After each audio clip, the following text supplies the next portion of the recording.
Hello my dear student, welcome to my YouTube channel Learn Engineering with Mohit Satana from Atmiya Institute of Technology and Science for Diploma Study.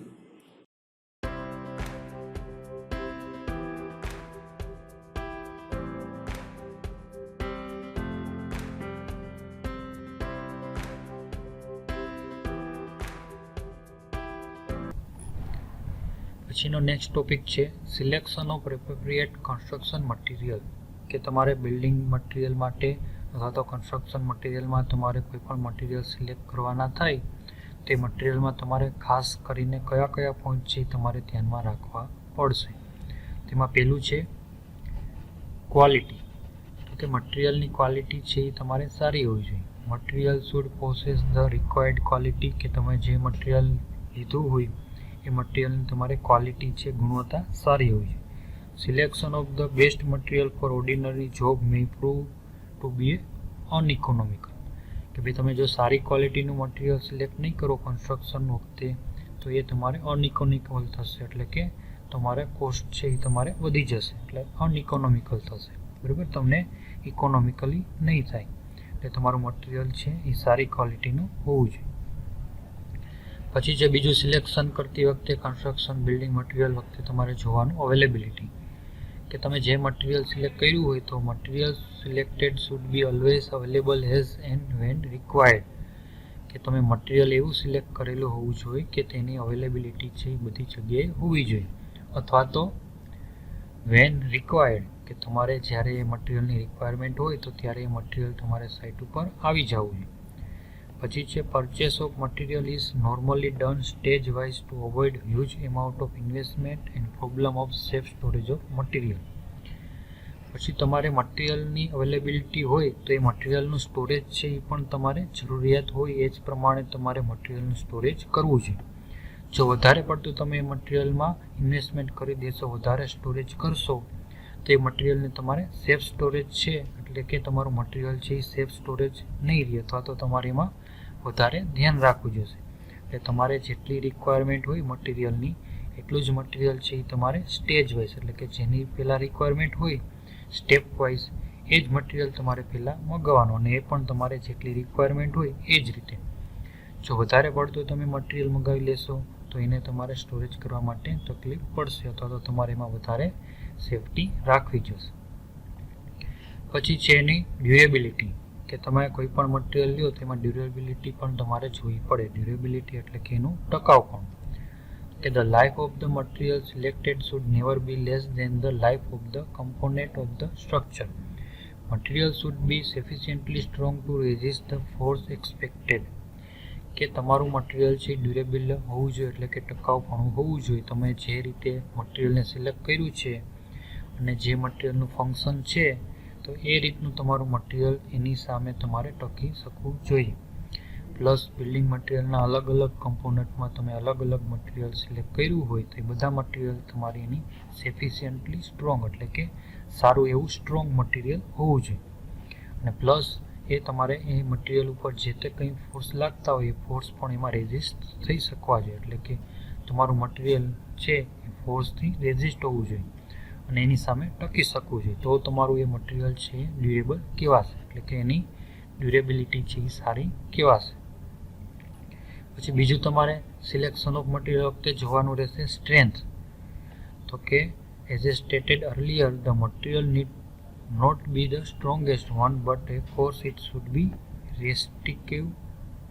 Resistive to safely perform it function કે તમારા મટીરિયલની strength સારી હોવી જોઈએ. જ્યારે તમારે એ મટીરિયલને function માટે તમારે use કરવાની હોય ત્યારે તમારું મટીરિયલ છે એ સારી સ્ટ્રેન્થવાળું હોવું જોઈએ, એટલે કે સ્ટ્રોંગ હોવું જોઈએ.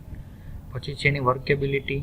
તો કે material should be such a that it can be through to the required shape and size with minimum effort and less skill કે તમારું મટીરિયલ વર્કેબલ હોવું જોઈએ કે તમારી રિક્વાયરમેન્ટના આધારે એની શેપ અને સાઇઝ છે એ તમારી રિક્વાયરમેન્ટના આધારે તમારું મટીરિયલ હોવું જોઈએ કે તમે જે રિક્વાયરમેન્ટ માટે જે સાઇઝ મગાવેલી હોય એ સાઇઝનું મટીરિયલ હોવું જોઈએ. જે શેપ ટાઈપનું તમે મટીરિયલ મગાવેલું હોય તો એ ટાઈપનો શેપ હોવો જોઈએ, જેથી કરીને તમારે જ્યાં સ્કિલ વર્કર હોય તો તો એ તમારે સ્કિલ વર્કરને કંઈ વધારે તકલીફ પડે નહીં, કેમ કે તમે જો અલગ સાઇઝની અલગ શેપનું મટીરિયલ મંગાવેલું હશે તો તમારે સાઇટ ઉપર લેસ વર્કર હોય, લેસ સ્કિલવાળા વર્કર, તો એને કન્સ્ટ્રક્શન વર્ક માટે એમાં વધારે તકલીફ પડશે. એટલે તમે જે રિક્વાયરમેન્ટ હોય એ જ તમારે સાઇઝ અને શેપનું મટીરિયલ હોવું જોઈએ. પછી છે એનો એપિરિયન્સ, કે કોઈ પણ તમે મટીરિયલ મંગાવો તો એનો એપિરિયન્સ છે એ પણ તમારે સારો હોવો જોઈએ. એક્ઝામ્પલ તરીકે material export to be vision should have a good appearance and proper colour, કે જે તે મટીરિયલ તમે મંગાવો એનો પ્રોપર એપિરિયન્સ એટલે કે સારો દેખાવ હોવો જોઈએ, પ્લસ એનો પ્રોપર કલર એટલે કે એનો કલર પણ સારો હોવો જોઈએ. પછી છે એનું બીજી રિક્વાયરમેન્ટ કે ટ્રાન્સપોર્ટેશન, તો કે locally available material save transportation, packing and handling charges, no breakage during transportation, કે તમે મટીરિયલ સાઇટ ઉપર મંગાવો ત્યારે એનું ટ્રાન્સપોર્ટેશન કોસ્ટ છે એ તમારે ઓછો થવો જોઈએ, પ્લસ એનો પેકિંગ અને હેન્ડલિંગ ચાર્જીસ છે એ તમારે બને ત્યાં સુધી મિનિમમ થવો જોઈએ, અને પ્લસ ટ્રાન્સપોર્ટેશન દરમિયાન તમારું મટીરિયલમાં કોઈ પણ જાતનું બ્રેકેજ એટલે કે ફેઇલર ન થવું જોઈએ. નકર તમારે મટીરિયલ જો તમે મંગાવ્યું હોય તો એનું ટ્રાન્સપોર્ટેશનમાં તમારું મટીરિયલ ફેલ થઈ જાય તો તમે પછી એ મટીરિયલનો યુઝ ન કરી શકો.